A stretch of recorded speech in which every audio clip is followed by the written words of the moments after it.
जय हिंद फ्रेंड्स, स्वागत है आपका ऑपरेशन ऑफ जीएस के इस चैनल पे। मैं आदर्श आज आपके लेकर आया हूँ पॉलिटी का एक इंपॉर्टेंट टॉपिक जो कि है टाइप्स ऑफ बिल, यानी कि बिल कितने प्रकार होते हैं, विधेयक के प्रकार। तो सबसे पहले हम टॉपिक डालते हैं। हमारा टॉपिक है टाइप्स ऑफ बिल। क्या है? Types of bills. बिल कितने प्रकार के होते हैं? पार्लियामेंट यानी कि लोकसभा और राज्यसभा में बिल पास किया जाता है बहुमत के साथ। तो हमको ये समझने में जरूरी होगी, हमें समझने के लिए जरूरी होगा कि हम बिल्स कितने प्रकार के होते हैं, विधेयक कितने प्रकार के होते हैं, उसके बारे में इस वीडियो में हम चर्चा करते हैं। सबसे पहले हम देखते हैं कि टाइप्स ऑफ बिल कितने होते हैं, बिल के कितने प्रकार होते हैं। तो देखिए, सबसे पहले हम उसका नाम दे देते हैं। मेनली 4 प्रकार के बिल्स होते हैं। क्या होते हैं? मेनली 4 प्रकार के होते हैं। अगर उसको एक्सेप्शनल में देखें तो 5 टाइप के होते हैं। तो देखिए, सबसे पहले आपका आता है सिंपल बिल। क्या? सिंपल या ऑर्डिनरी बिल्स। उसके बाद आता है आपका मनी बिल। क्या आता है आपका? Money bill. Money bills. उसके बाद आता है फाइनेंस बिल। क्या आता है? Finance bill. FINANC, finance bill first. क्या है? देखिए, फाइनेंस बिल फर्स्ट है। उसके बाद आपका आता है finance bill second. Finance bill second. उसके बाद आता है कॉन्स्टिट्यूशन अमेंडमेंट बिल, यानी कि संविधान संशोधन। क्या है? Constitution amendment bill. देखिए, टाइप्स ऑफ बिल कितने होते हैं? बिल देखिए, टाइप्स ऑफ बिल कितने होते हैं? बिल 4 प्रकार के होते हैं। सिंपल बिल या ordinary bill, money bill, finance bill first, finance bill second and constitution amendment bill. ये होते हैं बिल के मेनली 4 प्रकार। किसी भी बिल को पेश करने के लिए, उसको बहुमत लेने के लिए, सभा में भेजने के लिए, उस पर कानून बनाने के लिए इन्हीं 5 तरीके से इस्तेमाल किया जाता है। एक सिंपल बिल हो गया, ऑर्डिनरी बिल हो गया, उसी को कहा जाता है। उसके बाद आपका है मनी बिल, फाइनेंस बिल और कॉन्स्टिट्यूशन अमेंडमेंट बिल। अब हम देखते हैं डिफरेंस बिटवीन बिल और एक्ट में क्या डिफरेंस होता है। कोई चीज अभी सदन में पहुंची है, उसके बाद वो कानून बन जाता है, उसमें क्या डिफरेंस होता है। देखिए, अब क्वेश्चन बनता है कि बिल क्या होता है और एक्ट क्या होता है, यानी difference between bill and act. तो देखिए, बिल क्या होता है? एक प्रपोजल होता है, एक याचिका होती है जो सदन में भेजी जाती है।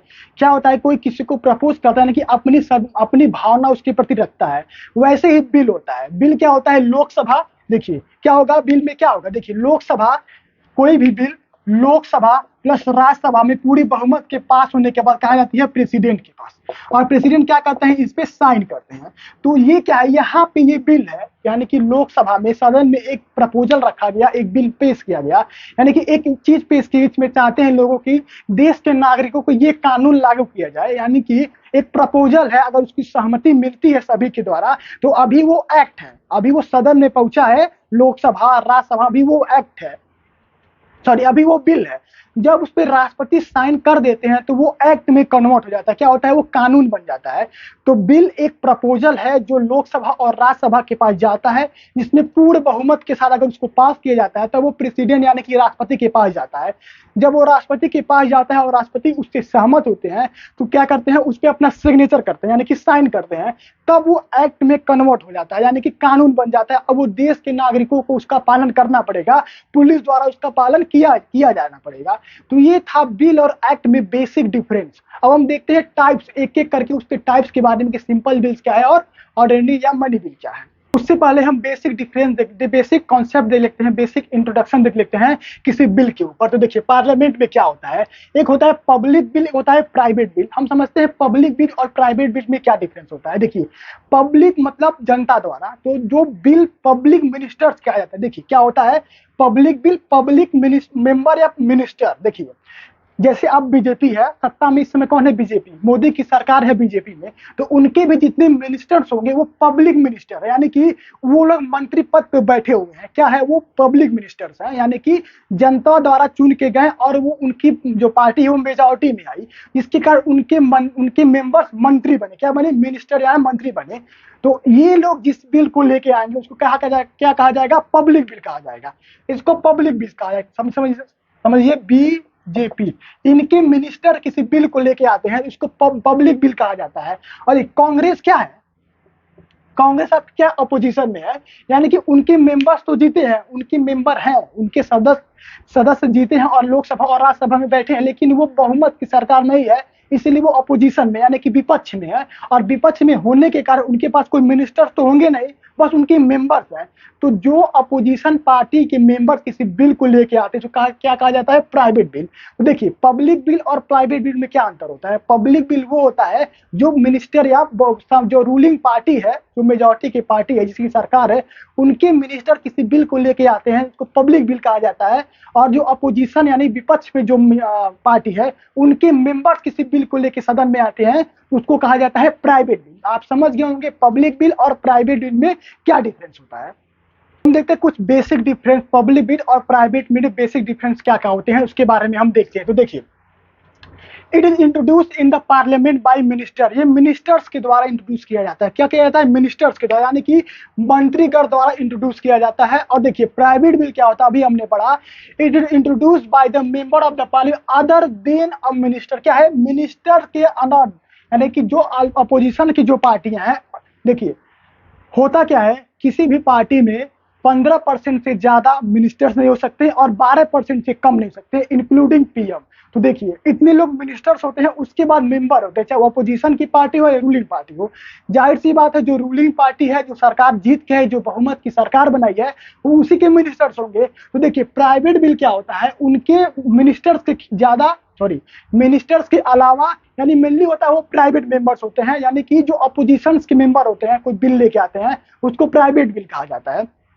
और देखिए, reflect the policies of the government ruling party. देखिए, इसका क्या कहते हैं, ज्यादातर रिफ्लेक्ट क्या होता है, अगर मान लीजिए कोई भी कानून बनाना है जनता के लिए, कि जैसे मान लीजिए कश्मीर में 370 और 35A को हटाया गया, तो मोदी गवर्नमेंट ने अपने मेंबर्स के द्वारा, मिनिस्टर्स के द्वारा एक बिल पेश किया, और इस बिल को, जब जाहिर सी बात है उसके कैंडिडेट ज्यादा जीते हुए हैं, तो जिसके कैंडिडेट ज्यादा जीते हैं वही सरकार बनाएगा। तो उनके लिए आसानी सी बात, जैसे मान लीजिए मेरे पास 10 लोगों का ग्रुप है और 10 लोग मेरे आदमी, मैं जो बोलूंगा वो वही करेंगे।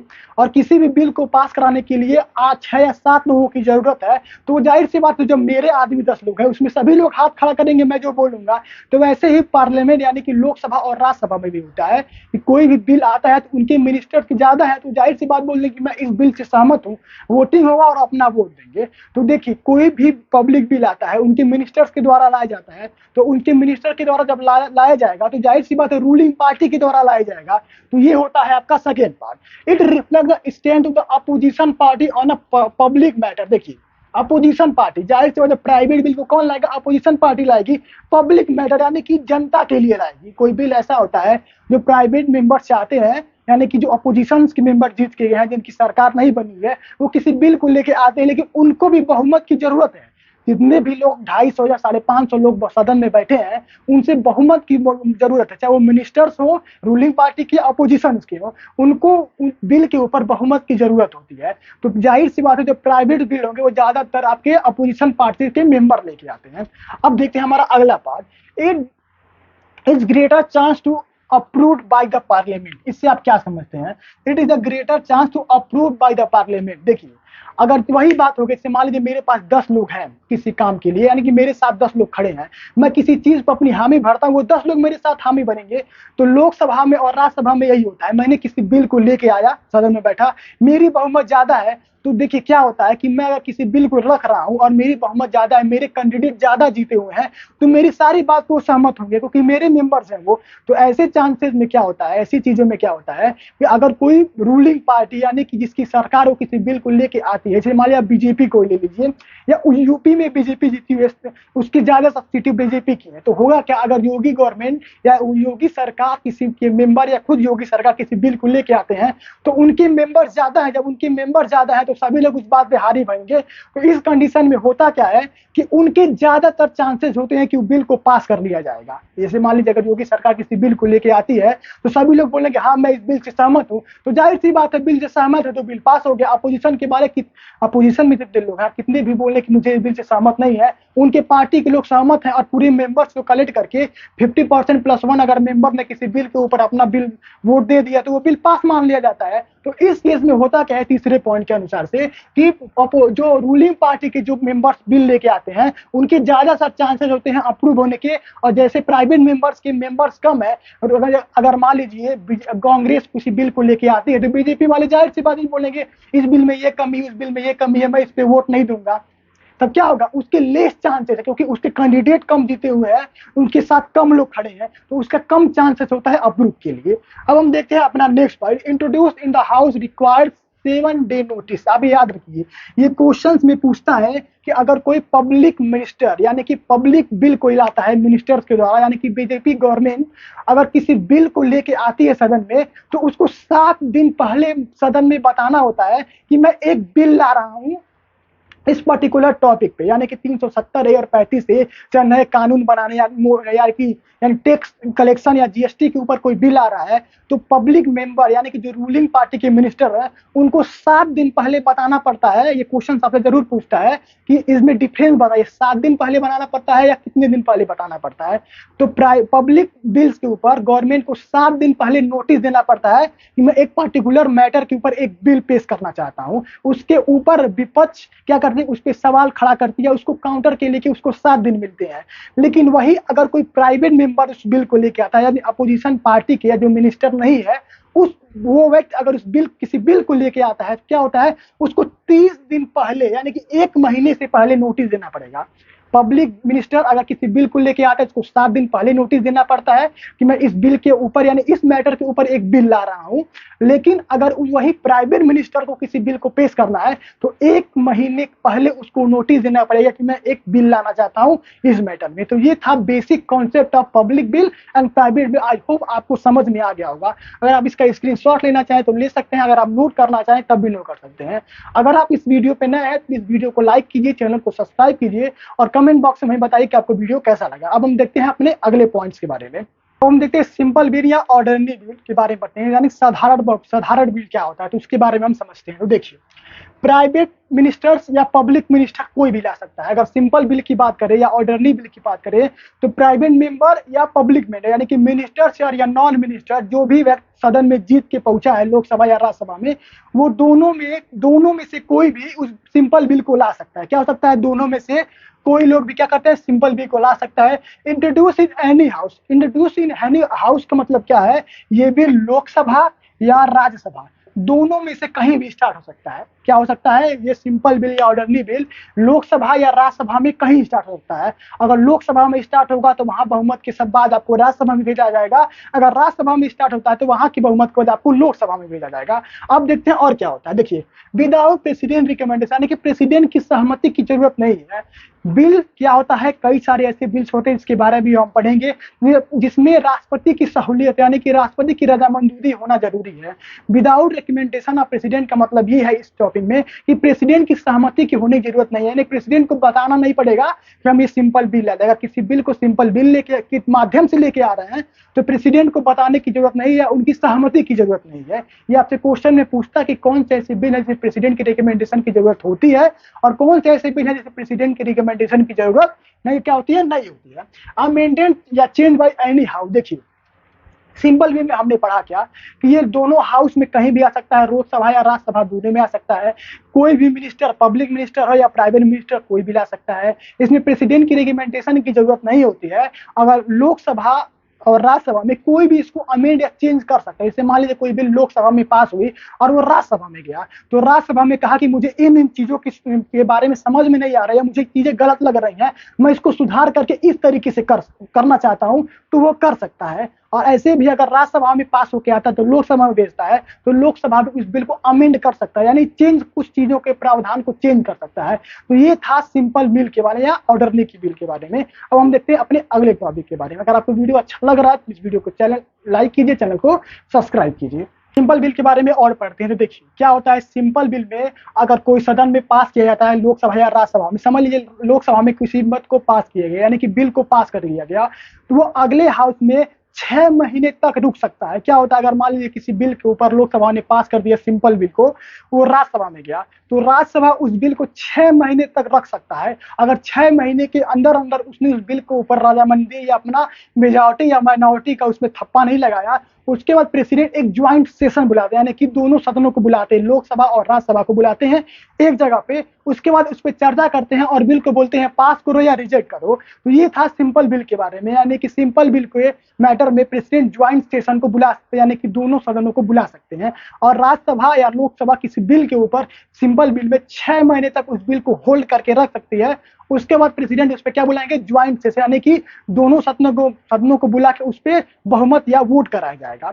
अब हम देखते हैं मनी बिल के बारे में। तो मनी बिल क्या डील करता है, आर्टिकल 110 यानी कि अनुच्छेद 110 में मनी बिल के बारे में बताया गया है। तो मनी बिल होता क्या है, देखिए, introduce by only in public minister, यानी कि देखिए लोकसभा में इसका एंड ओनली इंट्रोड्यूस इन लोकसभा। देखिए जो सरकार मेनली बैठती क्या है, लोकसभा, जो बहुमत की सरकार होती है वो मेनली लोकसभा में बैठती है। तो जाहिर सी बात है मनी बिल के ऊपर वही रूलिंग पार्टी यानी कि जो मिनिस्टर्स लोग हैं वही लेके आएंगे। तो मनी बिल को सिर्फ पब्लिक मिनिस्टर यानी कि मंत्रीगण हिला सकते हैं जो बहुमत में सरकार बनाए हुए हैं। और मनी बिल सिर्फ लोकसभा में आती है, राज्यसभा में नहीं आती, क्योंकि गवर्नमेंट लोकसभा में बैठी हुई है। उसके बाद देखिए क्या होता है, रिक्वायर्ड प्रेसिडेंट रिकमेंडेशन, यानी कि इसमें प्रेसिडेंट की प्रेसिडेंट का रजामंदी होना जरूरी है। अगर प्रेसिडेंट ने मनी बिल के ऊपर लगाते हैं कि अपना वीटो का इस्तेमाल करते हैं तो मनी बिल के मैटर पे प्रेसिडेंट का इम्पीचमेंट हो जाए, क्योंकि आप ही की रिकमेंडेशन से मनी बिल आता है। हमने वीटो पावर और प्रेसिडेंट के पावर में हमने पढ़ा था, अगर आपने नहीं पढ़ा तो वीडियो का लिंक डिस्क्रिप्शन में आप उसको जाके देख सकते हैं। तो प्रेसिडेंट मनी बिल के ऊपर प्रेसिडेंट का रिकमेंडेशन होना जरूरी है, यानी कि प्रेसिडेंट की सहमति होना जरूरी है। उसके बाद आपका आता है राज्यसभा है नो पावर टू चेंज या अमेंड द बिल। राज्यसभा में क्या होता है, जैसे मनी बिल सिंपल बिल में क्या होता था, सिंपल बिल के ऊपर लोकसभा में पास हुआ तो राज्यसभा के पास जाता था और राज्यसभा उसको अमेंड कर सकता था, यानी कि वो चेंजेस कर सकता था। लेकिन मनी बिल के ऊपर क्या होता है, राज्यसभा का कोई कंट्रोल नहीं होता है। लोकसभा में मनी बिल पास हुआ, उसके बाद वो जाता है राज्यसभा में। कहाँ जाता है, राज्यसभा। राज्यसभा में जाता तो है लेकिन वो क्या होता है, 7 डे यानी कि 7 डे के अंदर अंदर इनको अपनी हामी भरनी पड़ती है और ये अमेंडमेंट नहीं कर सकते हैं, कुछ सुधार नहीं कर सकते हैं। बस इनको भेजा जाता है कि मैं एक बिल ले आ रहा हूं, इसका नाम मनी बिल है और आप इस पे सेंशन, अगर ये करते हैं तब भी ठीक है, नहीं करते हैं तब भी ठीक है। और इस मैटर पे ज्वाइंट सेटिंग नहीं बुलाया जाता, यानी कि ज्वाइंट सेशन नहीं बुलाया जा सकता, क्योंकि मनी बिल सिर्फ लोकसभा में पेश होती है और यहाँ राज्यसभा का कोई मतलब है ही नहीं। 7 दिन में अगर करते हैं तो ठीक है, नहीं तो मत कीजिए। हाँ, आप सुझाव दे सकते हैं कि इन चीजों में और बदलाव किए जाए ताकि बिल और अच्छे से बने, यानी कि मनी बिल के ऊपर राज्यसभा अपना सुझाव दे सकती है लेकिन उसको अमेंड नहीं कर सकती है और लोकसभा बाउंडेड भी नहीं है राज्यसभा के सुझाव के ऊपर। उसका मन करेगा तो मानेगा, मन करेगा तो वो नहीं मानेगा।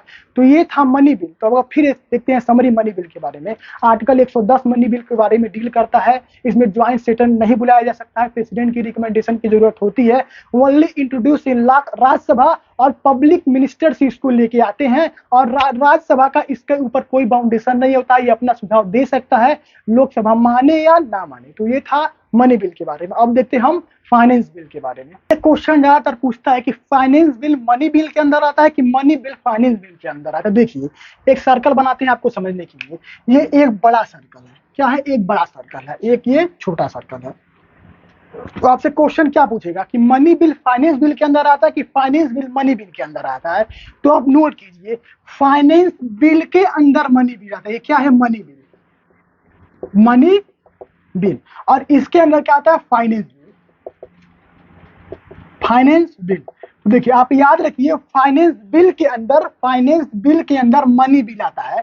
तो आप ये याद कीजिए या नोट कीजिए, स्क्रीनशॉट लीजिए कि फाइनेंस बिल के अंदर मनी बिल आता है। अब हम फाइनेंस बिल फर्स्ट के बारे में देखते हैं। देखिए फाइनेंस बिल में क्या होता है, देखिए 2 तरह के होते हैं finance bill, finance bill first, उसके बाद आता है फाइनेंस बिल सेकेंड। ये आता है आर्टिकल 117 फर्स्ट में और ये आता है 117 थर्ड में। देखिए माने फाइनेंशियल बिल फर्स्ट आता है आर्टिकल 117 यानी कि 117 फर्स्ट क्लॉज में, और फाइनेंशियल बिल सेकंड जो होता है वो आर्टिकल 117 सब क्लॉज 3 में आता है। अब इसको याद रखिए क्योंकि एग्जाम से ये पूछता है money bill, finance bill first और फाइनेंस बिल सेकंड के कौन कौन से आर्टिकल्स होते हैं। अगर आप सीडीएस, एनडीए, यूपीएससी किसी एग्जाम में जाएंगे तो क्या होता है, वो पूछता है स्टेटमेंट वाइज क्वेश्चन है कि कई सारे स्टेटमेंट दे देगा और पूछेगा पहला दूसरा सही है, दूसरा तीसरा सही है। तो ये कंफ्यूज करने के लिए क्या करता है कि पूछ देता है कि मनी बिल के अंदर फाइनेंस बिल आता है कि फाइनेंस बिल के अंदर मनी बिल आता है? ये पहला क्वेश्चन हो गया। उसके बाद आता है कि आर्टिकल्स बताओ, आर्टिकल 110 क्या करता है, डील करता है मनी बिल्स के ऊपर। आर्टिकल 117 सब क्लॉज ए क्या करता है, फाइनेंस बिल फर्स्ट को डील करता है, और फाइनेंस बिल सेकेंड को डील कौन करता है, आर्टिकल 117 सब क्लॉज 3। अब हम देखते हैं फाइनेंस बिल फर्स्ट के बारे में और प्रेसिडेंट की क्या उसमें रिकमेंडेशन की जरूरत होती है या नहीं होती है, उसके बारे में हम चर्चा करते हैं। अब देखते हैं उसके बारे में। अब हम देखते हैं फाइनेंशियल बिल फर्स्ट के बारे में क्या होता है, कौन से आर्टिकल में आता है। अभी हमने पढ़ा आर्टिकल 117 सब क्लॉज ए, ये आता है आपका आर्टिकल 117 सब क्लॉज ए, यानी कि आर्टिकल अनुच्छेद 117 सब क्लॉज ए में फाइनेंशियल बिल फर्स्ट के बारे में बताया गया है। अब देखिए इसके बारे में क्या होता है, finance bill is similar to money bill. देखिए फाइनेंस बिल क्या होता है, सिमिलर टू मनी बिल होता है, मनी बिल की ही तरह होता है फाइनेंस बिल। अब इस वीडियो में हम देखेंगे कैसे कैसे अलग होता है। इस पॉइंट पे देखिए फाइनेंस बिल फर्स्ट क्या होता है, मनी बिल के ही तरह होता है, क्योंकि both can be introduce only in Lok Sabha, दोनों सिर्फ लोकसभा में यूज किया, मतलब बिल पेश किया जा सकता है। देखिए both are introduce in the Lok Sabha only, not in Rajya Sabha. ऐसे मनी बिल भी क्या होता है, राज्यसभा में इंट्रोड्यूस नहीं होता है, राज्यसभा में पहले पेश नहीं होता है, वो क्या होता है लोकसभा में ही शुरुआत होती है मनी बिल की। तो वैसे ही फाइनेंस बिल फर्स्ट की भी लोकसभा में इंट्रोड्यूस किया जाता है, नॉट इन राज्यसभा। अब देखिए both are introduce only on the recommendation of the president, यानी कि दोनों में प्रेसिडेंट यानी कि राष्ट्रपति की सहूलियत या रजा मंजूरी होना जरूरी है। अगर रजा मंजूरी नहीं होती है तो उस बिल को पास नहीं किया जाएगा। तो मनी बिल और फाइनेंस बिल फर्स्ट में क्या होता है, दोनों में प्रेसिडेंट की रिकमेंडेशन की जरूरत होती है। आपसे क्वेश्चन में क्या पूछता है, मनी बिल और फाइनेंस बिल को रिलेट करके कि दोनों में प्रेसिडेंट की रिकमेंडेशन की जरूरत होती है या दोनों को लोकसभा में ही पेश किया जाता है, तो इसका आंसर है यस।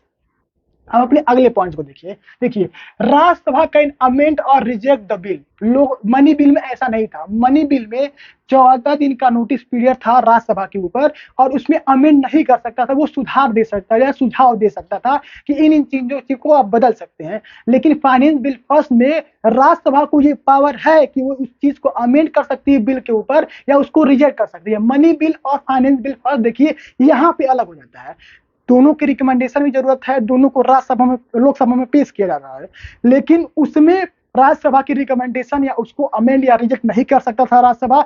लेकिन फाइनेंस बिल फर्स्ट में अमेंडमेंट और रिजेक्ट कर सकता है, उसमें वो बस अपनी रिकमेंडेशन दे सकता था, लोकसभा उसको बाउंडेड नहीं थी, माने या ना माने, लेकिन यहाँ पे वो कर सकता है। यानी कि फाइनेंस बिल के ऊपर अब राज्यसभा की पावर भी है, उसकी भी पावर को माना जाएगा। उसके बाद क्या होता है, joint sessions can be possible. इसका मतलब क्या समझिए, लोकसभा मनी बिल के ऊपर प्रेसिडेंट ने ज्वाइंट सेशन कभी नहीं बुलाया जा सकता। आपसे क्वेश्चन में पूछेगा कि कौन कौन से बिल्स के ऊपर ज्वाइंट सेशन बुलाया जा सकता है और कौन कौन से बिल के ऊपर ज्वाइंट सेशन नहीं बुलाया जा सकता है।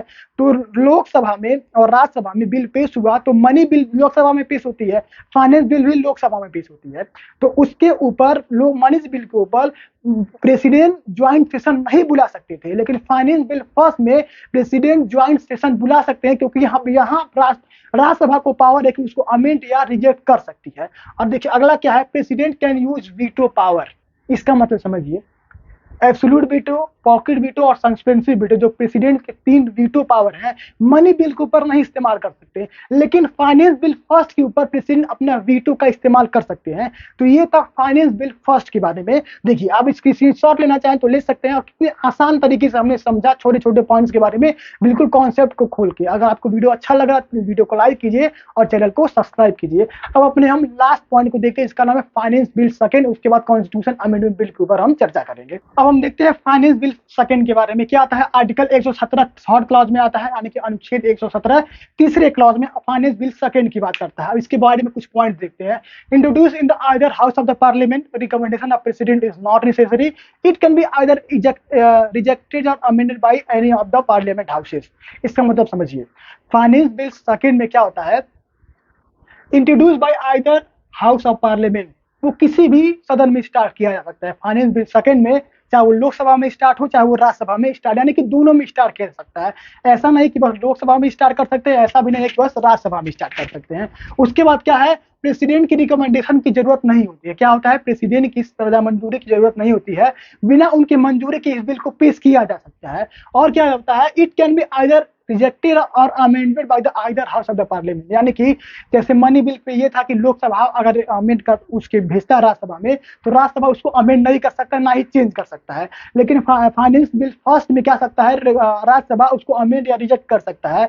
वैसे ही फाइनेंस बिल सेकंड में कोई भी हाउस अगर राज्यसभा में पहले उठ रहा है तो लोकसभा में भेजेगा, और लोकसभा में पहले उठ रहा है तो राज्यसभा में भेजेगा। उन दोनों में से कोई भी इस बिल को एक्सेप्ट या रिजेक्ट कर सकता है। तो ये था फाइनेंस बिल सेकंड के बारे में। हमने कंप्लीट किसके बारे में पढ़ा, टाइप्स ऑफ बिल्स के बारे में, ऑर्डिनरी बिल या simple bill, money bill, finance bill first, finance bill second with notes.